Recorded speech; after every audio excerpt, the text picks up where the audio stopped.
my heartbeat, my silent drum that is kicking me till I'm numb. I wanna feel the love that James Brown did when he got standing ovations on his gate. I wanna feel like a bird in the sky when he opened his wings to fly on by to the beat of my silent drum that is kicking me till I'm. All right, everybody. So today is another day of Roads Untraveled, and I'm in a great mood. It's always a great mood when I'm behind the wheel of a Skyline GTR. Now, we're bringing you an R33 GTR for a number of reasons. First off is because they're awesome cars. I think they look amazing. And second of all, for all you American viewers, these are now legal for you guys down in the States, or at least the first few years that they made the R33 GTR. Why is that significant? Well, for us up here in Canada, we're spoiled with JDM cars. We can get our hands on, all the Skyline generations, not a problem. So this particular one we're in right now is not stock. It's very close to stock, but not stock nonetheless. A bunch of aesthetic changes. It's got the Greddy front lip, as you can see up there. Looks phenomenal. The front end of the R33 GTR gets me every time. I think it looks great. I think it looks just as good as the R32 GTR and the R34 GTR. That's my personal opinion, obviously. It's got R34 GTR wheels as well, nice touch, and a R34 GTR steering wheel. It's got all the touches, it's great. That GTR badge on the back actually is from an R35 GTR. Fun fact, it looks just a little bit more shiny, But other than that, basic RB26, twin turbos. So as advertised from the factory, this car puts down 276 horsepower. Now everybody knows the gentleman's agreement. I don't have to tell you guys about that from the 90s, but here's the thing, they were underrated. That's the bottom line. This thing probably puts down almost 300, if not more than 300 horsepower down to the wheels. So that's always good, especially when you have twin turbos. You've got instant torque.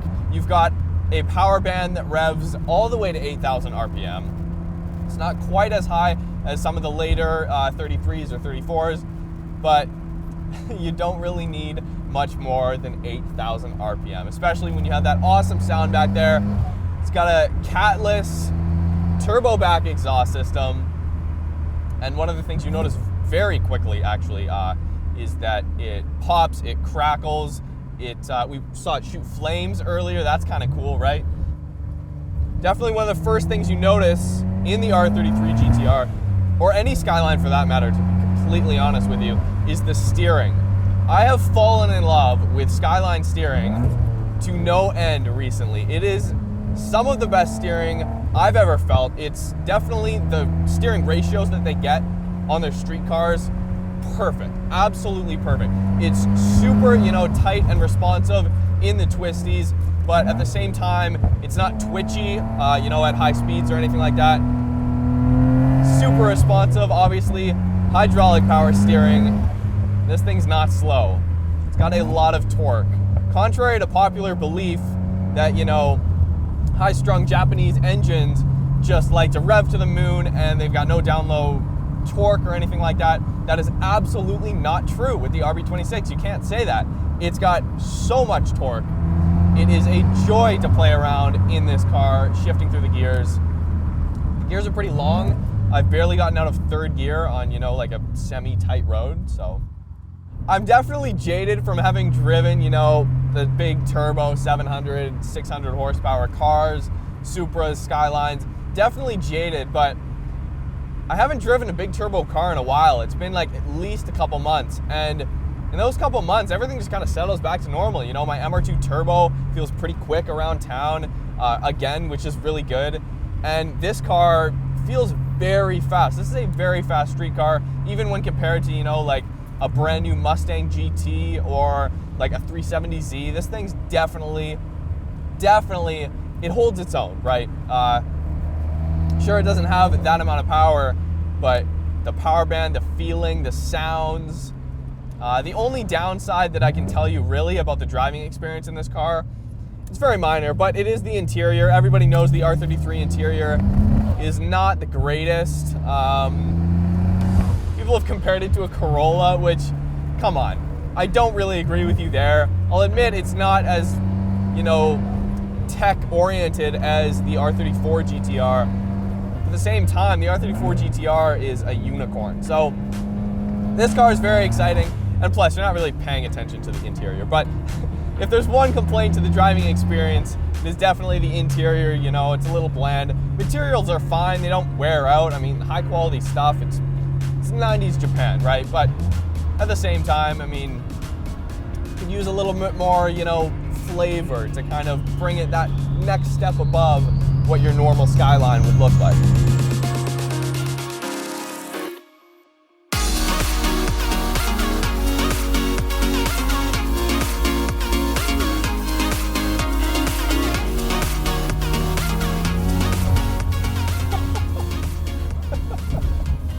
So I don't know if you guys can hear it on the mic here, but that's the stock blow-off valve. That is amazing. Talk about just getting, you know, hitting all the senses. Something that I feel like the R35 GTR doesn't really do as well, to be completely honest with you. First of all, I mean, it's the manual transmission. It makes this car. It's what makes it a classic. It's what makes it so sought after. That, the engine, the all-wheel drive system, its capabilities. I mean, this is a crazy capable car, and you can feel the back end work around a lot back there. Surprisingly enough, you would think an all-wheel drive GTR, right? Very planted. And it is, to a certain extent. And then you'll feel the back end start to slip out on you, and you're like, oh, okay, it actually does really want to play, which is a very good thing. Very good thing, that's for sure.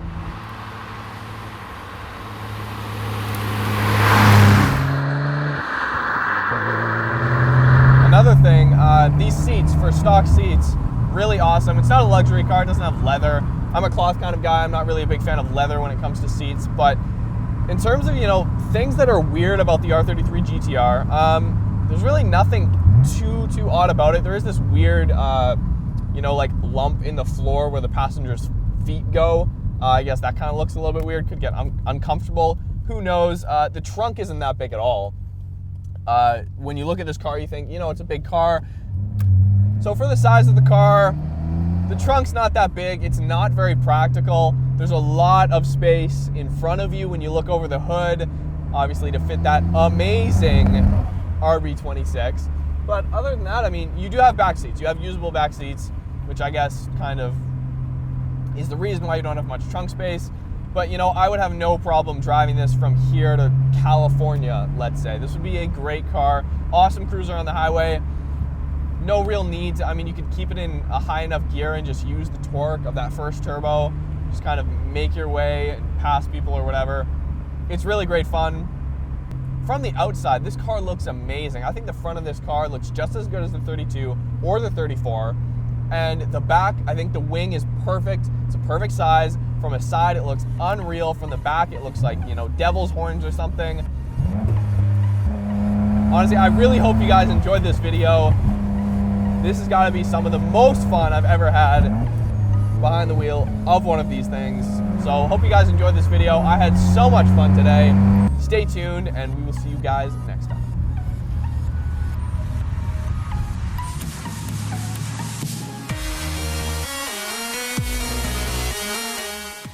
I've had the car for about, probably 4 months now.